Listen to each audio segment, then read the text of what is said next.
Love what you hear? Be sure to check us out on Patreon at patreon.com/finishthefight for exclusive episodes, insights, and even our D&D adventure. If you're an athlete, you know the greatest motivator of all is the fear of letting your teammates down. After all, a team is only as good as its weakest link.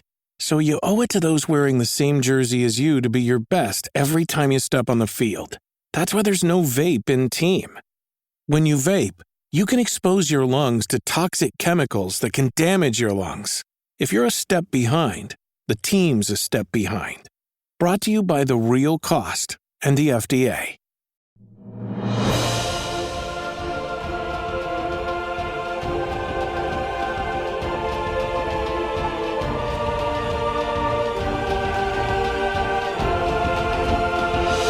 Welcome back to Finish the Fight, a gaming podcast. Well, we produce and develop the highest quality gaming research in podcast form. I am your host, Alex Kendall. And I am your host, Derek Baker. And today, we're taking it back to the later era of Indiana Jones, the mid-90s, when everyone is starting to get back into that, thrall of tomb raiding, some might say, and exploring and having that kind of notion of exploring far lands.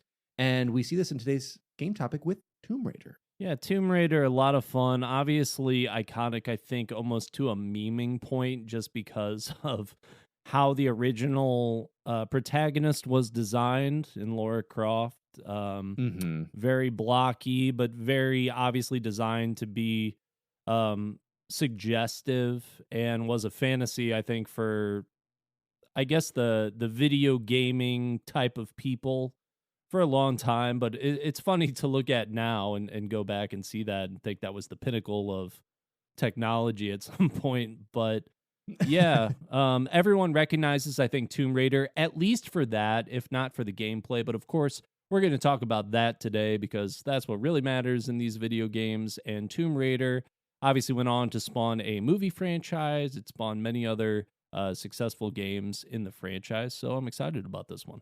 Absolutely. Let's dive into it. Tomb Raider is a 1996 action-adventure video game developed by Core Design and published by Eidos Interactive. It was first released on the Sega Saturn, followed shortly by versions for MS-DOS and the PlayStation. Later releases came for Mac OS, Pocket PC, the N-Gage, iOS, and Android. It is a debut entry in the Tomb Raider media franchise. The game follows archaeologist adventurer Lara Croft, who is hired by businesswoman Jacqueline Notla to find an artifact called the Scion of Atlantis. Gameplay features Lara navigating levels split into multiple areas and room complexes while fighting enemies and solving puzzles to progress. The initial concept was created by Toby Gard, who is credited as Lara's creator and worked as lead artist on the project. Production began in 1994 and took 18 months, with a budget of £440,000. The character of Lara was based on several influences, including Tank Girl and Indiana Jones. The 3D grid-based level design, innovative for its time, was inspired by the structure of Egyptian tombs. The music was composed by Nathan McCree, who took inspiration from English classical music. And originally announced in 1995, the title went on to receive extensive press attention and heavy promotion from Eidos Interactive. Reception of the game was very positive, with praise for its innovative 3D graphics, controls, and gameplay, and it went on to win several industry awards. The game is one of the best-selling video games for the PlayStation, with 7 million units sold worldwide, and it remained the best-selling title in the Tomb Raider franchise until the release of the 2013 reboot. Lara Croft herself became a cultural icon, rising to prominence as one of gaming's most recognizable characters. Following the game's success, numerous sequels were released, beginning with Tomb Raider 2 in 1997. A remake set in a new continuity, Tomb Raider Anniversary, was developed by Crystal Dynamics and released in 2007. So I think starting this off talking about, yes, kind of a cultural icon. One of really the first super iconic female protagonists that has continued on and has built upon that. And again, in the 2013 reboot, we see a whole new take on Lara, very much that we kind of see with God of War and various other IPs that Sony has kind of worked with to almost bring a grittier version later on and build on what Laura built in 97 in this original franchise. And we see it, like you said, like in the movies and in like comics and various other outlets that brought this to huge attention. And I definitely think, yeah, bringing up the fact that this is a female protagonist is important because this is really a period in time where gaming is a male dominated, I think, hobby. Mm-hmm. And as time has gone on, obviously there's been more things done in the gaming industry to make it more inclusive for all different kinds of people. Yeah. And that's really important. But at the time, yes, having Lara Croft exist as the protagonist, I think is significant. Obviously, I joked around a little bit at the beginning just about how it was sort of it had male audiences sort of fawning over her. And then, of course, having Angelina Jolie be the protagonist for the film series sort of just reinforces that whole idea. But this game made it okay to have a female protagonist, regardless of all that other stuff. And I feel like its success led the way for other games in the future. But that's sort of getting ahead of everything. Let's talk about the studio that put it all together.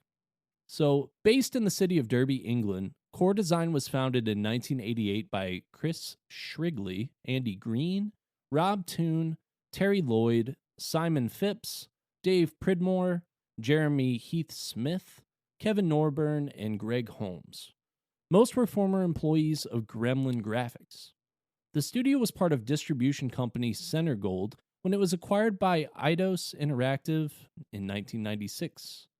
Heath Smith regarded the acquisition as a relief, commenting, quote, "The funding of development is so expensive that I doubt we could have continued to fund ourselves as an independent company." Eidos subsequently sold most of Centergold but retained US Gold, the owners of Core Design. The company is widely known for the Tomb Raider series. The first game was created by Toby Gard and Paul Douglas, released in 1996, and followed by several sequels. The success of the first Tomb Raider has been credited with making Eidos Interactive a major force in the industry and turned Eidos' 1996 pre-tax loss of $2.6 million into a $14.5 million profit. In September 1997, Sony Computer Entertainment's U.S. arm, SCEA, signed an agreement with Eidos to keep the franchise exclusive to the PlayStation console. The deal was extended to include Tomb Raider 3. Fourth and fifth games in the franchise, Tomb Raider The Last Revelation and Tomb Raider Chronicles, respectively, followed. After the critical failure of Tomb Raider The Angel of Darkness in 2003, parent company Eidos put Crystal Dynamics, another Eidos-owned studio, in charge of Tomb Raider franchise development. This prompted members of the Core Design management team and development staff to leave the company and establish a new company, Circle Studio. In May 2006, Eidos announced that independent developer Rebellion Developments had acquired Core Design's assets and staff, while the Core brand and intellectual property, including Tomb Raider, remained in Eidos' possession. In June 2006, Crystal Dynamics was confirmed to have a PSP Anniversary Edition of the original Tomb Raider in development. Remnants of the Core Design team, under the banner of Rebellion, went on to work on several titles in years since, including Shellshock 2, Blood Trails, and Rogue Warrior. Starting in January 2010, due to an expiring lease on Rebellion Derby's offices, Rebellion Developments started seeking restructuring opportunities for the studio. As no other possibility than closure was found, Rebellion Derby was closed down effective on March 17, 2010. But in a positive note, in July 2010, shortly after their closure, a nearby road in Derby was named Lara Croft Way, in honor of the studio's contribution to the creative industries.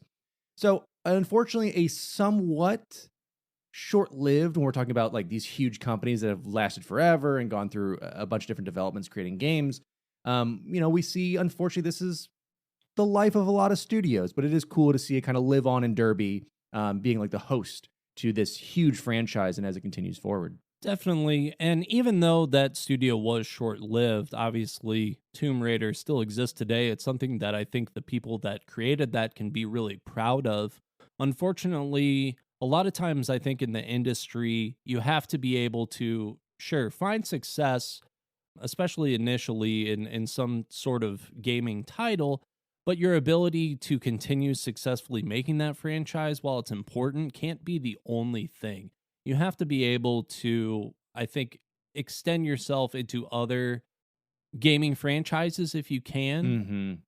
A lot of times we talk about these studios that start off really small, sort of becoming parent studios for other games. Yeah. And sort of acting in that capacity and funders, and similar to how like a Sony would be for them.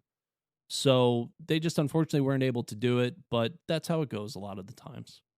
Yeah, and it is unfortunate, but again, we do see at least their IP revived in 2013 and continuing on with also the revival of the bow and arrow, and that could be a whole nother chapter in and of itself of 2013, the arrow, an era of the bow and arrow.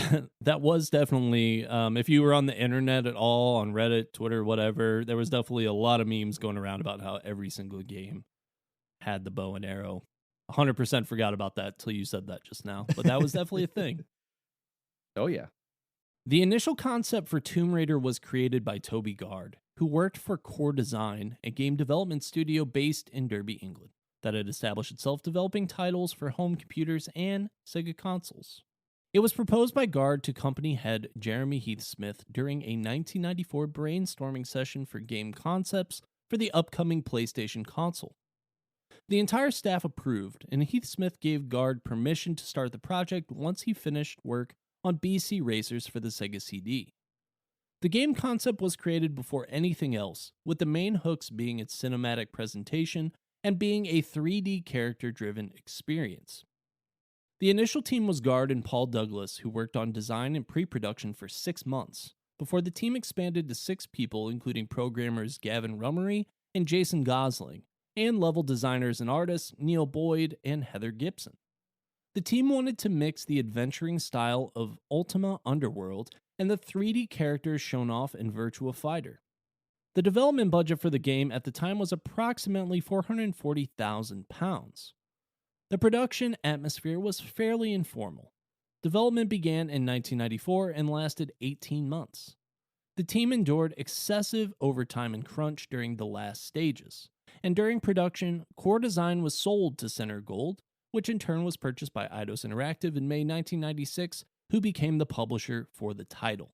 When Gard first presented the idea for the game, the concept art featured a male lead who strongly resembled Indiana Jones. Heath-Smith asked for a change for legal reasons, pretty obvious. When Gard created the initial design document, he decided to give the player a choice of genders and created a female adventurer alongside the male counterpart. Once he realized creating and animating 2 playable characters would require double the design work, he decided to slim back down to 1. And it's kind of like, ooh, if I gotta make 2 things, I gotta do 2 of everything. Yeah, let's just do 1. That sounds good. The female character, originally named Lara Croft, was his favorite, so he discarded the male character before development work began. After Eidos became the game's publisher, they unsuccessfully lobbied for a selectable male lead. Speaking about his approach to the concept, Gard noted that he deliberately went against publisher trends when designing both the character and the gameplay. Lara went through several changes before the developers settled on the final version, including a name change to Lara Croft after Eidos executives in America objected to the original name. The inspirations for the character of Lara Croft include the character Tank Girl, the Indiana Jones series titular lead, and the John Woo movie Hard Boiled. Lara's notably exaggerated physical proportions were a deliberate choice by Gard, as he wanted a caricatured personification of women who could be an action icon for the younger generation. Lara's movements were hand animated and coordinated rather than created using motion capture. The reason for this was that the team wanted uniformity in her movement, which was not possible with mocap technology at the time. From the game's earliest stages, the team wanted the title to involve tombs and pyramids. In the early story draft, Lara would be confronted by a rival group called the Chaos Raiders. During the Greece levels, Lara and Pierre were to have been less hostile rivals, helping each other with puzzles in the first level. Larson evolved from an Afrikaans character called Lars Kruger, who shared a similar role in the original plot. The script itself was written by Vicky Arnold, who joined in 1995 and would later work on Tomb Raider titles. Gard and Douglas created the basic story draft alongside the initial game design, Then, Arnold turned it into a script after joining the project. It was Arnold's job to write the dialogue and create a cohesive narrative around the locations selected by the team members. While Lara's character design and Guard's initial concept were present, much of the additional detail was worked out by Arnold. The team kept the project deliberately simple and comparatively modest in scope. The platforming design drew extensively from Prince of Persia, with the doppelganger enemy during the Atlantis section being an homage to the Shadow Prince from that game. The high number of animal enemies was meant to ground players in the world before the more fantastical elements appeared, in addition to being easier to animate and program than human enemies. The staff were also uncomfortable with Lara killing that many humans. The initial concept gave combat prominence, but as production began, the focus shifted to platforming and puzzle solving. A plan that made it into the final product was using enemy placement to shift the atmosphere from pure action-adventure to a horror-like tone. The team consciously set the story in real archaeological locations representing several cultures. Boyd and Gibson immersed themselves in literature and history about each culture for the first 3 areas, respectively inspired by the Inca Empire, classical Greece, and ancient Egypt. The Greece levels were put in after planned levels in Angkor Wat, Cambodia, were dropped. The Croft Manor training level was built by Guard over a weekend. Its design was based on pictures of Georgian manor houses taken from an unspecified reference book. See, guys, this is how I know that you're going to be small time, because you didn't take this opportunity to go on a vacation. This is what this is the difference between the early gaming developers who lasted and the ones that didn't. You gotta using books. Yeah, Ugh. books. What? No, man. You private jet. Go to the zoo. Bring a microphone. I don't know. Is it gonna help you? Who knows? Who knows? But the budget's worth it. So the title was actually originally developed for Sega Saturn, MS-DOS personal computers, or PC, and PlayStation, with all 3 versions in development simultaneously. Gosling led programming for the Saturn version. Douglas described the game code for each title as identical, with an additional layer of specific coding to tailor the game for each platform.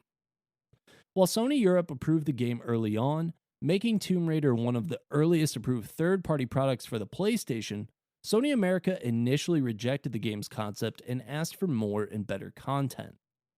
Douglas blamed the response on core design submitting Tomb Raider too early in production. In response, the development team made several changes to the game design documentation and produced a version on Sony hardware, which would lead to worldwide approval by Sony. For the Saturn version, Sega negotiated a timely exclusivity deal in Europe, causing the Saturn version to release in that region ahead of other versions. Core Design and Sega made the deal during the last few months of development, so the team had to finish up the Saturn version 6 weeks earlier than they had planned, forcing them to work even longer hours. And the design and programming teams were told none of this until they're like, hey guys, remember how it's 6 more weeks to work on this? Yeah, can you crunch that down into like 2? You cool with that? Everyone was just cursing them, like, hey, but guess what? Pizza parties. Yeah, pizza parties, baby. I mean, this is going to be so fun, a team bonding experience. And the success of the future of the company depends on it.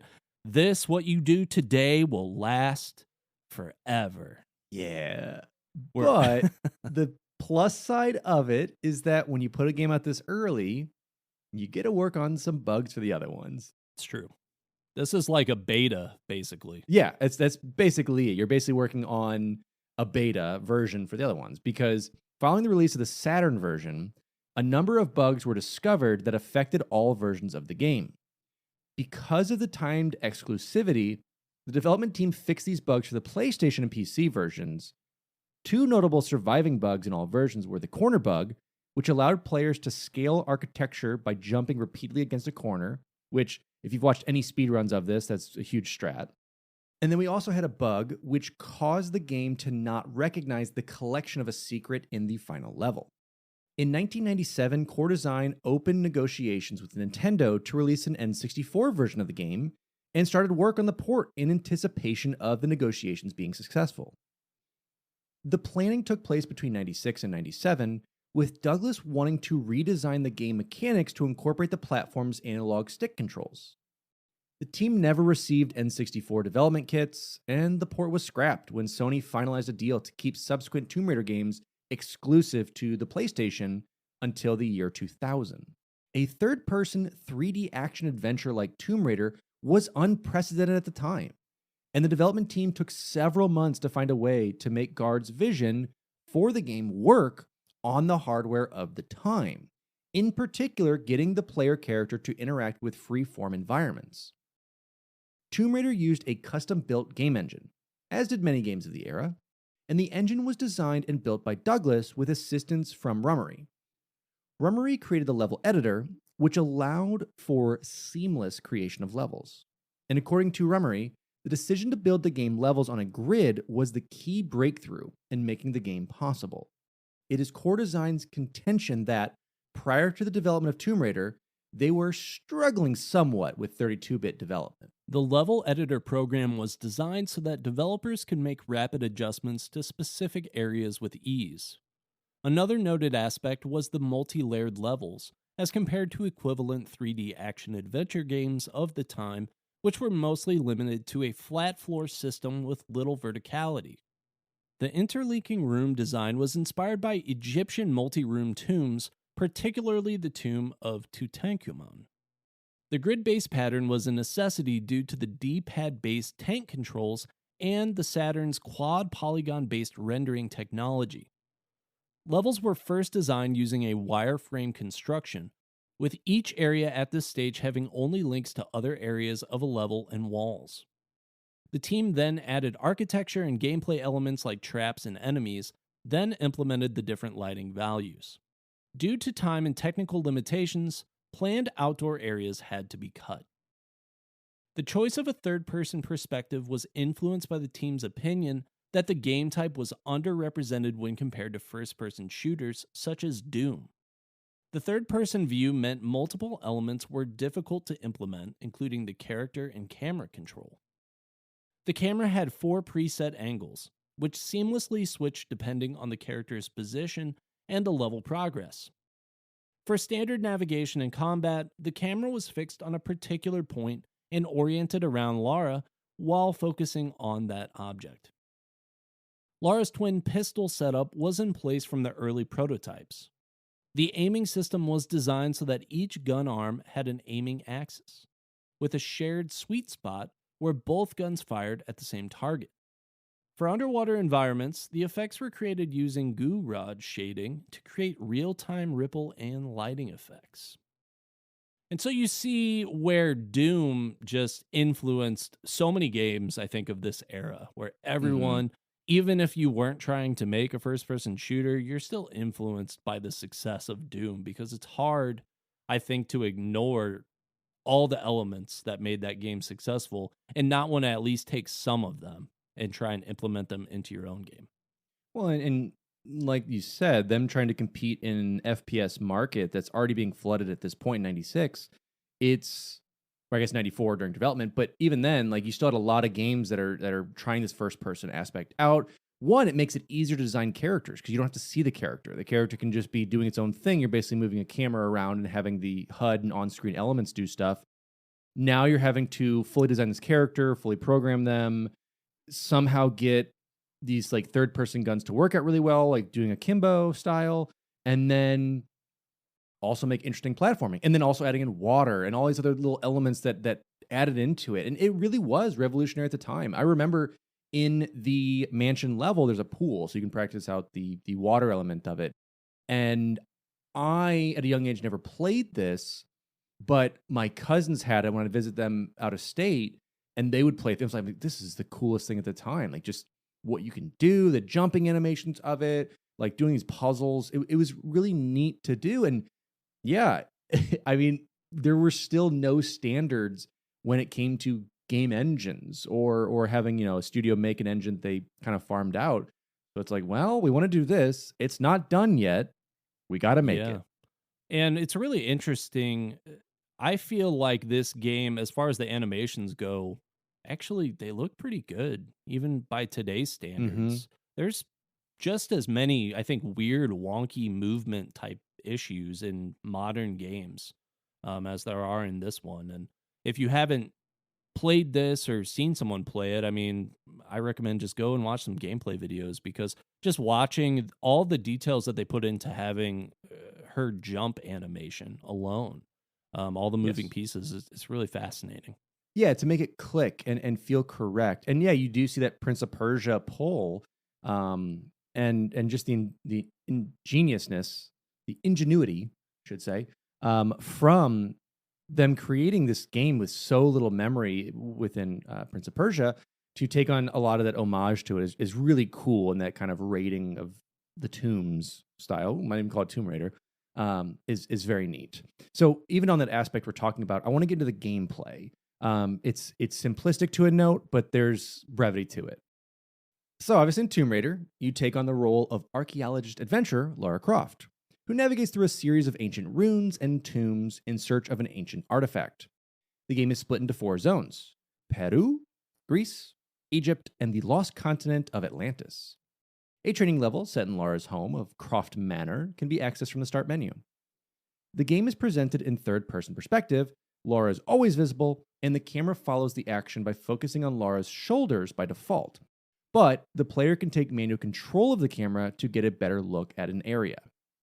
The game automatically switches to a different camera view at key points, either to give the player a wider look of a new area or to add a cinematic effect to it. In the Sega Saturn and PlayStation versions, players save their progress in a level using save crystals, while in the PC versions, the player can save at any point. If Lara is killed, the player must restart from a previous save. The object of Tomb Raider is to guide Lara through a series of tombs and other locations in search of treasures and artifacts. On the way, she must kill dangerous animals and creatures while collecting objects and solving puzzles. The emphasis lies on exploring, solving puzzles, and navigating Lara's surroundings to complete each level. Movement in the game is varied and allows for complex interactions with the environment. In addition to standard movement using tank controls, Lara can walk, jump over gaps, shimmy along edges, roll, and swim through bodies of water.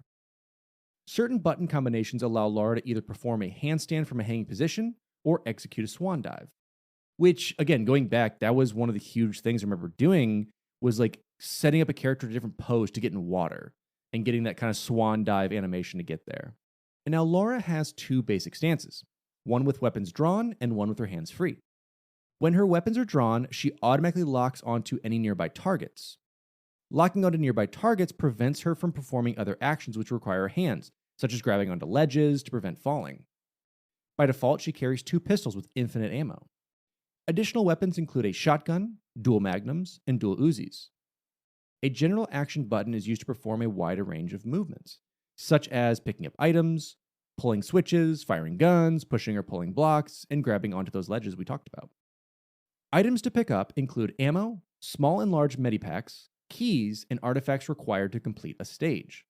Any item that is collected is held onto in Lara's inventory until it is used. Throughout each stage, 1 or more secrets may be located, and discovering these secrets is optional, and when the player finds one, a tune plays.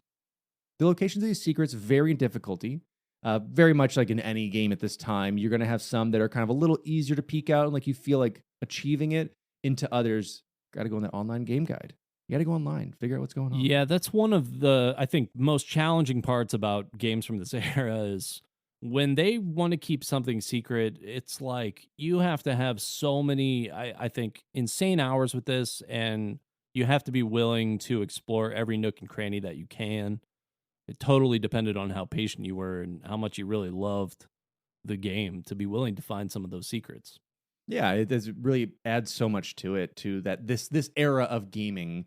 And I'm not saying it's a cheap way for them to put more content or like more replayability into it, but it was kind of like a standard of like, okay, we've made the levels, let's add like some extra bits to get them to explore more. Yeah, me personally, I never particularly cared for that style of design within games. Mhm. I wasn't trying to find every single little secret ever. I appreciated little bonuses like in Mario 64, how if you got all the stars, the Yoshi would come. I thought that that was great. You know, that's a Sure. cool little bonus thing that rewards you for going the extra mile. And not only did you beat Bowser because you don't need nearly all the stars to do that, but you did get all the stars anyway. Here's the Yoshi. Yeah, I think this is much more akin to the FPS action adventure platforming genre, especially Doom, having a lot of those kind of things in there, getting like secret power ups or secret health that we see in Wolfenstein, Doom, Duke Nukem, who kind of takes on those ideas later on. It's kind of a continuation from there. So obviously, all those great iconic gameplay elements. This game has a little bit of a story, of course, probably a little bit more, I would say, of a story than some of the other games from this era, Mm-hmm. but still not quite as fledged out as some of the stuff that we see today. But let's talk about it a little bit. Hey, it's Kaylee Cuoco for Priceline. Ready to go to your happy place for a happy price? Well, why didn't you say so? Just download the Priceline app right now and save up to 60% on hotels. So whether it's Cousin Kevin's Kazoo Concert in Kansas City, go Kevin, or Becky's Bachelorette Bash in Bermuda, you never have to miss a trip ever again. So download the Priceline app today. Your savings are waiting. Go to your happy place for a happy price. Go to your happy price, Priceline. Lara Croft is approached by a mercenary named Larson, who is working for businesswoman Jacqueline Natla. Natla hires Lara to acquire the Scion, a mysterious artifact buried in the tomb of Qualopec within the mountains of Peru. After recovering the Scion from Qualopec's tomb, Lara is ambushed by Larson, who reveals after his defeat that she is holding merely a piece of the artifact, and Natla has sent rival treasure hunter Pierre Dupont to retrieve the other pieces. Breaking into Natla's offices to find out Pierre's whereabouts, Lara discovers a medieval monk's diary and learns that the Scion is a powerful artifact composed of 3 pieces, which were divided between the 3 rulers of the ancient continent of Atlantis. And one of these pieces is buried alongside former Atlian ruler Tiakin, beneath an ancient monastery, St. Francis Folly in Greece. Navigating the monastery and following several firefights with Pierre, Lara locates the tomb of Tiakin, where she finally kills Pierre and recovers the second piece of the Scion he had taken. From a mural, she learns that Tiakin unsuccessfully tried to resurrect Atlantis after a catastrophe struck the original continent. After combining both pieces of the Scion, Lara is shown a vision that reveals the third and final piece of the Scion was hidden in Egypt after the third Atlantean ruler, a traitor who used the artifact to create a breed of monsters, was captured and imprisoned by Tiakin in Qualopec. Making her way through Egypt to the lost city of Khamun, Lara kills Larson and recovers the third Scion piece. Emerging from the caves, Lara is ambushed by Natla and her 3 henchmen, who take the Scion. Lara escapes and stows away aboard Natla's yacht, which takes her to a volcanic island holding an Atlantean pyramid filled with monsters. After dispatching Natla's henchmen and making her way through the pyramid, Lara finds the Scion and sees the rest of the vision, revealing Natla to be the betrayer. Lara faces Natla, who reveals that she intends to use her army to push forward humanity's evolution, as she believes both Atlantis and current civilization are too soft to withstand disaster. Lara decides to destroy the Scion, and Natla's attempt to stop her sends her into a crevice. After fighting a large legless monster, Lara shoots the Scion, setting off a chain reaction that begins to destroy the pyramid. Lara kills a winged Natla and escapes the exploding island. So some might say all for naught. But it very reminiscent, I think, of that like Indiana Jones style explorer, adventurer, archaeologist type of, where they're trying to incorporate some real world mystery. Whatever it was, I feel like in the 90s we had this big fascination with like mummies and ancient curses and things like that. So I feel like this really sort of falls in line with that.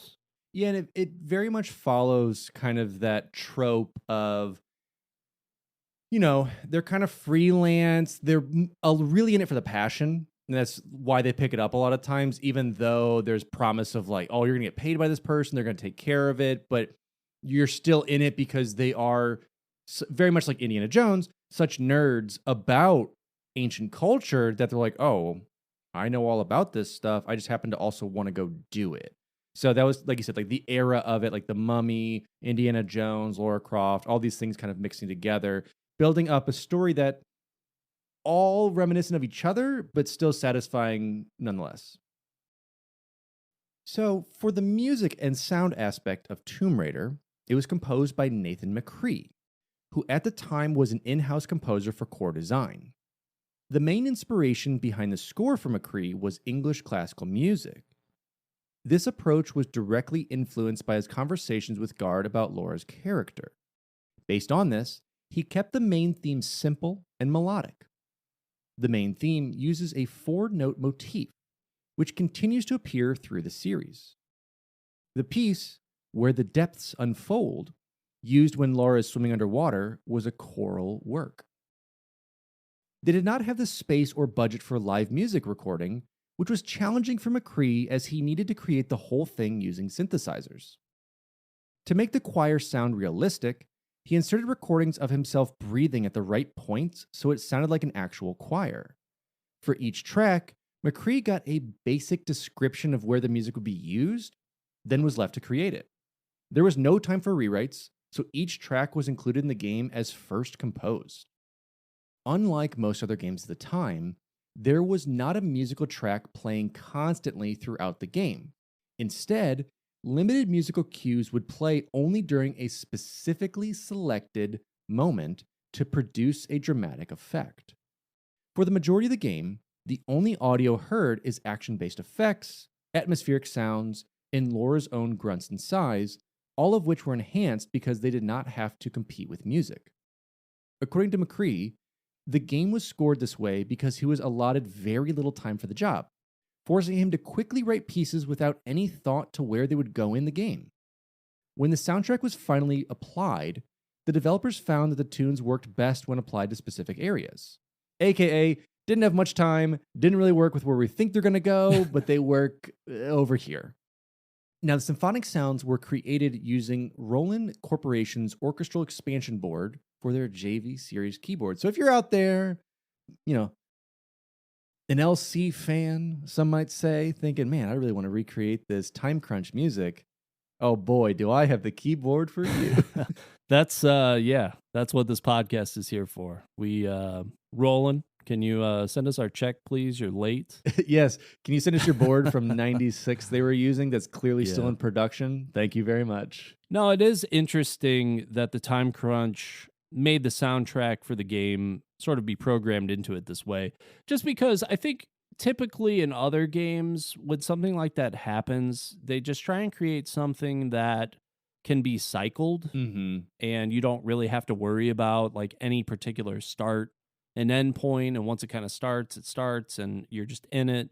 And that's what it is for that particular area. But for this, I mean, to only have it queue up in specific moments, it can be a little, I think, dry sometimes. I feel like I appreciate music and sound quite a bit in video games, and so to have moments where you just don't have that stuff, it makes the game feel a little emptier at times. Yeah, I 100% agree with that, where there's very few games that can do it, and even very fewer cinema pieces that can do it, unless you're like an indie house film, where it actually works. Because otherwise, like you said, it feels empty. You feel alone, which can work, especially in horror games. Whenever you hear like the deep breathing, and that's it. Yeah. Maybe atmospheric drips of water or something else, and there's no music cues for it. That's where I think we see it most. But in a platforming action adventure, there's at least something usually going on. However, I will say for the most part, Tomb Raider it worked. It worked for where it needed to be. So in addition to the music, of course, there was also a voice actress that they needed for Lara, and that was English voice actress Shelley Blond. and she was given the job after her agent called and had her record some audition lines onto tape. She felt under a lot of pressure at the time, as Core Design had spent 3 months searching for the right voice, and she recalled, quote, "I was asked to perform her voice in a very plain, non-emotive manner and in a female Bond type of way. I would have added more inflection, tone, and emotion to my voice, but they wanted to keep it how they felt it should sound, which was quite right. My job was to bring their character to life." According to Blonde, she spent 4 to 5 hours recording the voice for Lara, including the grunts, cries, and other effort, as well as death sounds. A different account attributes these sounds to Gibson. Core Design's PR manager Susie Hamilton and sound designer Martin Iveson, whose voice pitch was made higher. Blonde would not return for any subsequent entries. In a 2011 interview, she stated that her departure was due to disagreeing with some things with Core Design and Eidos. However, in a 2016 retrospective interview, she said that she was asked to reprise her role but had to decline due to other commitments. She gave permission for her effort voice work to be reused, while the character's dialogue would be voiced by Judith Gibbons. So that's interesting. We've had some things recently with voice actors really come into the forefront, like in the Bayonetta 3 debacle. Mm-hmm. And so there's definitely precedent for disagreements between voice actors and how much they really give to a game and a character and what they deserve in terms of compensation and things like that. But it sounds like from Blonde's perspective, they weren't ever really on the same page to begin with. Yeah. Yeah, even in just that first dialogue you gave us of like, I did it plain and flat. I wanted to add more to it and be emotive and make it a character, but I did it for what they wanted. Almost that very passive aggressive, like, this was not my best performance, but I did what they wanted me to do. Well, if she's getting any kind of direction like what it seemed like they envisioned for Lara Croft, which was basically 80s action superhero type of thing, like where they've got these insane proportions and it's supposed to just be like a generic anybody can look up to this person role, you could see where they don't want to make it too characterized. Sure. And they absolutely. were maybe even a little scared to do too much, just because this was really the early foray into female protagonists as far as video games go. So I could kind of see it from both sides. And obviously they decided to give her a little bit more of a personality later in the future. And it's tough at this time. How do you do it without also caricaturizing her at times? Like being like overtly over the top that that this is a female lead and she's this way or that way. It was much more of, like you said, like the Bond-esque style of just calm, cool, collected. I know I'm in a perilous situation, but I'm going to get out of this. It worked. Yeah, you don't want there's a fine line, especially in these types of games where there's not a lot of room for a lot of that characterization in the space anyway, and you don't want to end up accidentally making a Duke Nukem if you don't mean to do that. Yeah. Yeah, a comedic piece that has no rhyme or reason to be comedic just wouldn't work. Now, as far as releases go, Tomb Raider was first confirmed in 1995, although details were kept scarce by the developers. There was little attention from the press until a demo was run at the 1996 E3, causing the press and public to pay more attention. There was a huge amount of publicity, much of which did not involve the core design team at all, which prompted mixed feelings. While the scale of the game's eventual popularity was not in the team's minds, its strong reception at gaming events hinted that it would be a success. To help promote the game, Eidos hired models to portray Lara Croft at trade events. They first hired Natalie Cook, but apparently due to her unsuitability with Eidos' cross-media plans for the character, she was replaced with Rhonda Mitra in 1997, and Mitra served as Lara Croft's model until 1998. And now after the initial release, PC patches allowed the game to work on Windows 95. Oh la la, back then we're getting some higher end PCs going, Derek. Oh baby. And then the PC version was eventually released on Steam later in the future on November 29th, 2012. And an attempt was made by Realtek VR to remaster the first 3 Tomb Raider titles for Windows, but due to not having asked permission from then franchise owner Square Enix first, the project was unfortunately canceled. In 1997, 4 new levels were released in an expansion pack for the Windows version, known under the title Tomb Raider: Unfinished Business. The expansion pack also came with promotional materials for the game's sequel, Tomb Raider 2.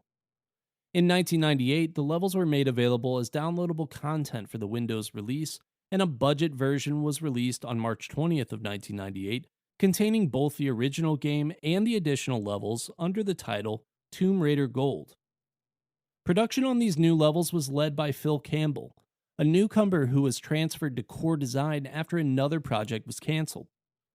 The 2 new areas were dubbed Unfinished Business, set within the ruins of the Atlantean Pyramid, and Shadow of the Cat, which saw Lara exploring a temple in Egypt dedicated to the goddess Bastet. Unfinished Business was intended as an alternate, more difficult finale to the game, featuring more mutant enemies and a focus on complex platforming.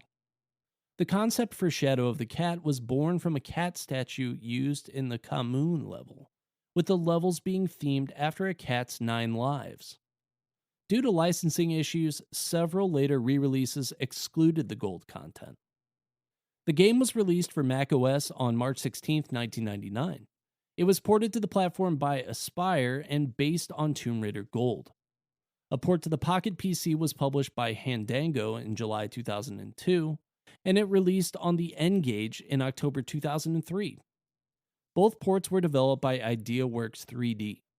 Tomb Raider was ported to iOS devices developed and published by Square Enix, and the port was released on December 13, 2013, and includes additional levels of the Gold release. This version released on Android devices on April 1st, 2015.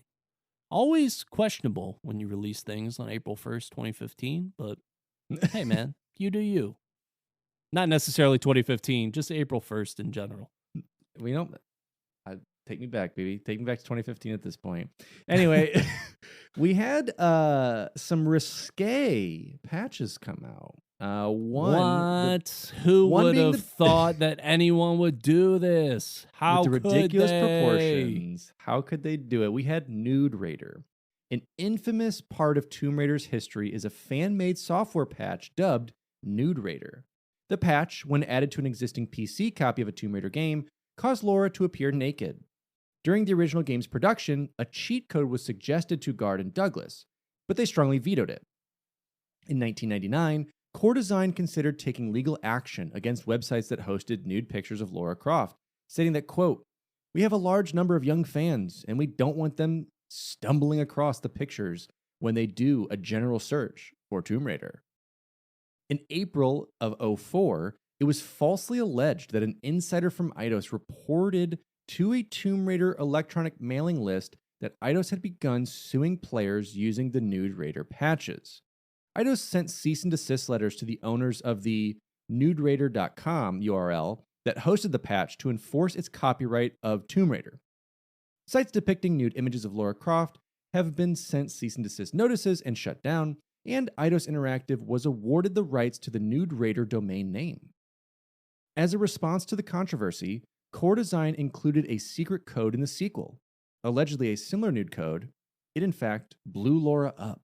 So, went the other way with it, went very violent, where it's like, oh, we got that secret code, Timmy, let's go put it in, we gotta get it, and she blows up. So, this is still early in the era where we don't know what Rule 34 is yet. And I think it's coming to be part of internet vernacular, but this is kind of some of the first stuff that happens, unfortunately. Yeah, I mean, again, not shocking.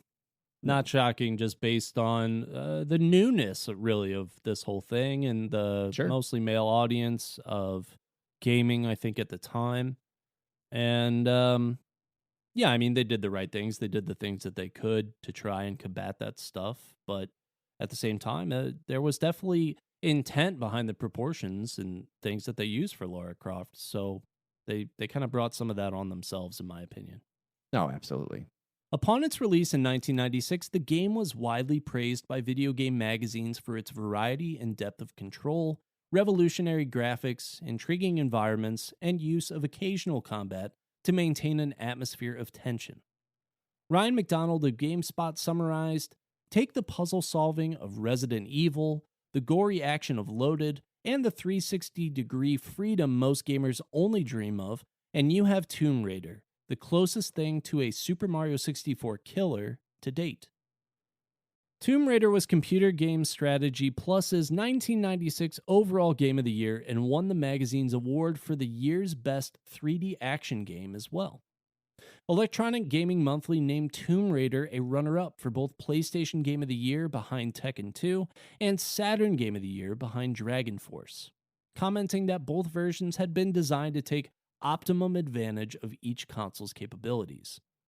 They named it runner-up for both Action Game of the Year behind the Die Hard trilogy and Adventure Game of the Year behind Super Mario 64, as well as Game of the Year again behind Super Mario 64. That's some tough competition in Super Mario 64. Yeah, I mean, you have to figure this is really the year of the few years of like all of the Nintendo hits coming out for the N64. So, I mean, you're going to struggle behind all of that being like a third party kind of PlayStation exclusive. You know, you tried, but can't beat the plumber. Mario's got his iconic characterization behind him already. People are excited for Mario in general, getting to play him in this 3D world. I just don't see how this game ever really stood a chance, but of course, successful in its own right. It did. And at release, Tomb Raider topped the British charts a record 3 times and contributed substantially to the success of the PlayStation. In the previous year, Eidos Interactive had recorded a nearly $2.6 million pre-tax loss. The success of the game turned this loss into a $14.5 million profit in a year. As one of the top-selling games of the PlayStation console, it was one of the first to be released on PlayStation's Platinum series, and its success made Tomb Raider 2 the most anticipated game of 1997. And by 97, 2.5 million units had been sold worldwide. In 1999, Next Generation listed Tomb Raider as number 22 on its top 50 games of all time, commenting that, quote, "Fantastic level design and art direction enabled a real feeling of exploration and accomplishment. When you played Tomb Raider, you felt like a Tomb Raider." In 2001, GameSpot listed Tomb Raider on its 15 most influential games of all time, saying it served as a template for many 3D action-adventure games that would follow and help drive the market for 3D accelerator cards for PCs. In 2004, the official UK PlayStation magazine chose Tomb Raider as the 4th best game of all time. It won a multitude of Game of the Year awards from leading industry publications. In 1998, Tomb Raider won the Origins Award for Best Action Computer Game of 1997, and in 1999, Toby Gard and Paul Douglas won the Berners-Lee Interactive BAFTA Award for Best Contribution to the Industry for their work creating the franchise.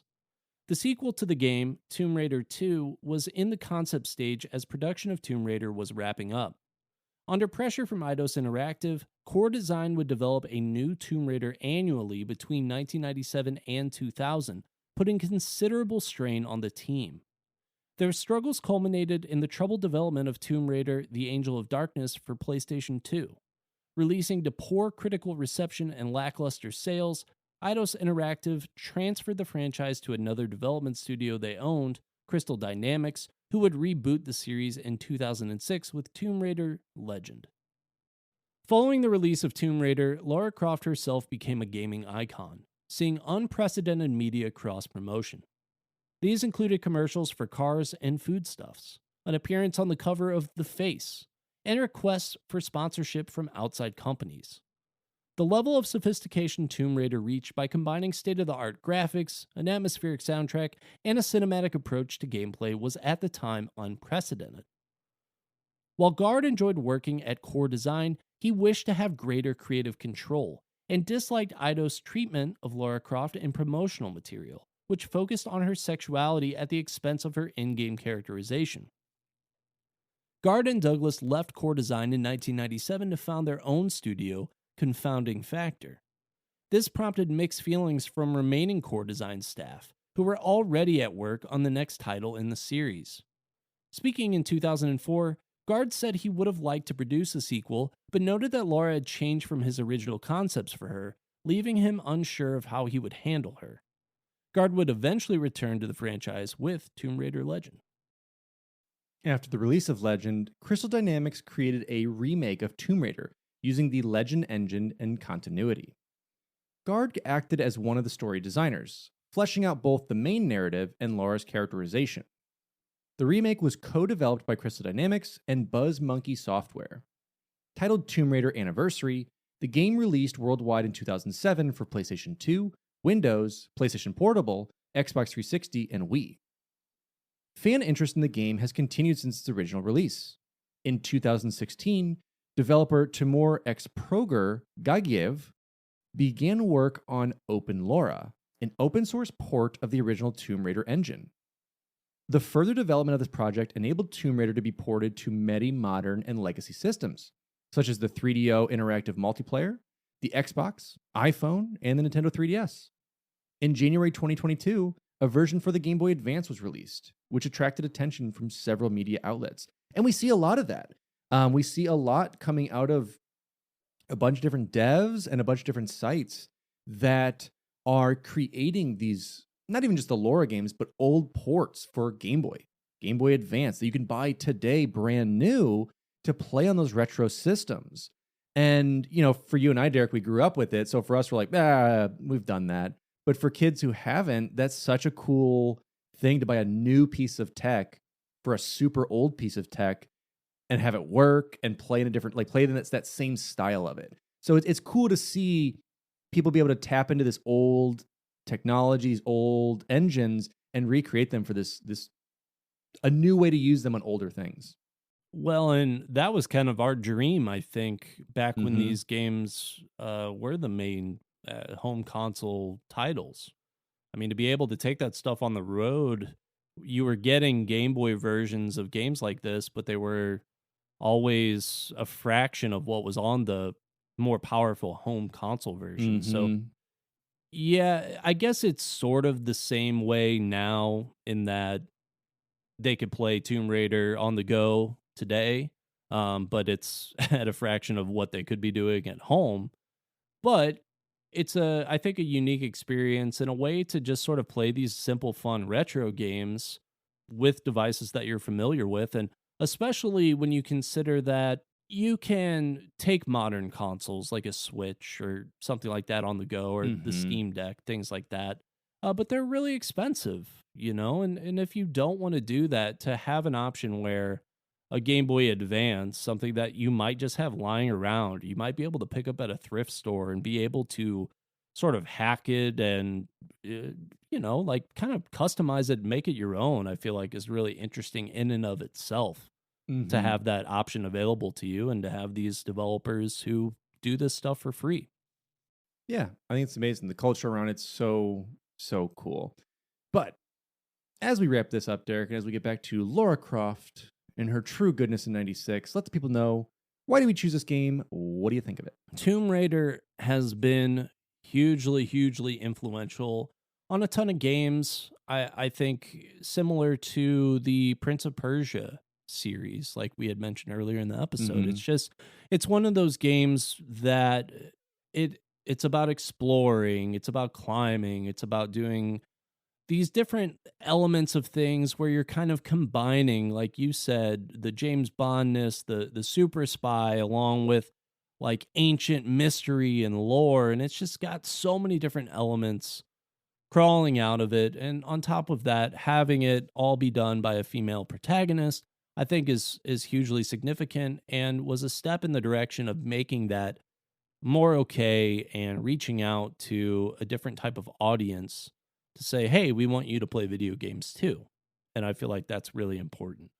Oh, yeah. So this game definitely did a lot, I think, in that regard. Me personally, as far as Tomb Raider goes, this was never really like my thing. I'm very familiar with Tomb Raider, just having grown up, I think, in this era. But as far as games go that I wanted to play, Tomb Raider just really wasn't ever on my radar in that same way like a Super Mario 64 would be.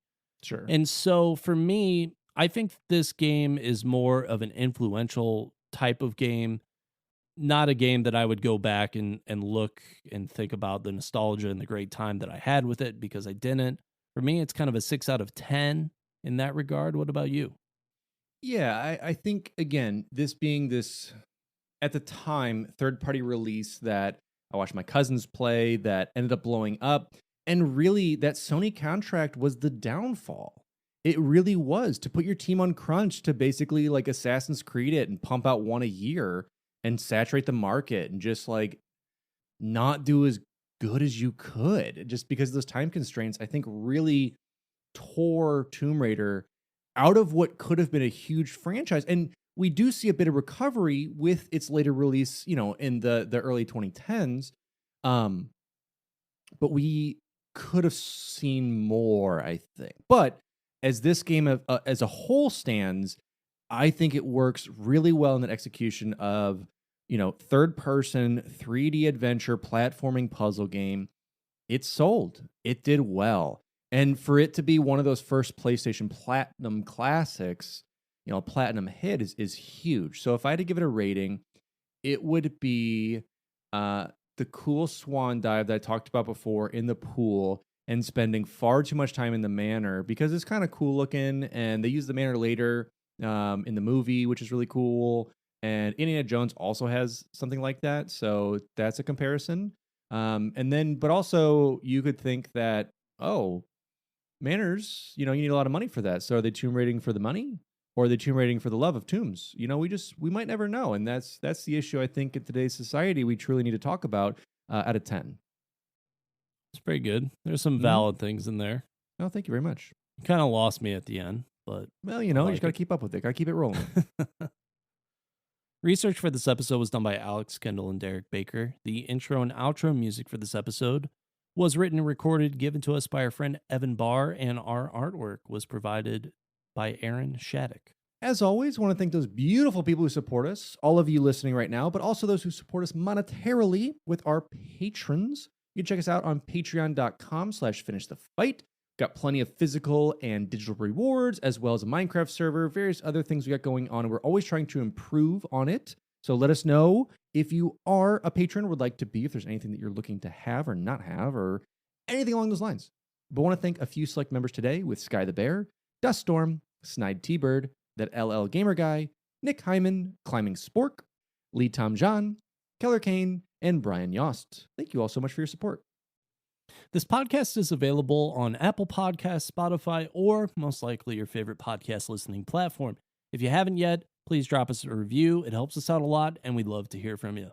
And as always, you can catch us over on Twitch. You can see me at twitch.tv/sourman70. That is twitch.tv/sourman70. As well as Derek at twitch.tv/thebakerman247. That is twitch.tv/thebakerman247. You can follow us on Instagram or Twitter. We're also on Discord. It is free to join. Alex and I are hanging out in there all the time, talking general stuff, talking gaming, of course, talking TV shows, movies, art, music, pets, food, pretty much anything that you want or could think about. Come hang out with us. It's a lot of fun, and we'd love to see you there. And that is our wrap-up of Tomb Raider 96. Are there any other 3D adventure platforming games you think we should check out? Or do you think this is the pinnacle? There's nothing else that can combat it besides Glover. That was paused for effect. Everyone claps in the audience. Except Glover, because he doesn't have another hand. He does. He snaps. He's jazzy like that. So if there's any other games you want to see us do in this vein of game, let us know. Be happy to take a look at it. As always, I am your host, Alex Kendall. And I'm your host, Derek Baker. And this has been Finish the Fight, a gaming podcast.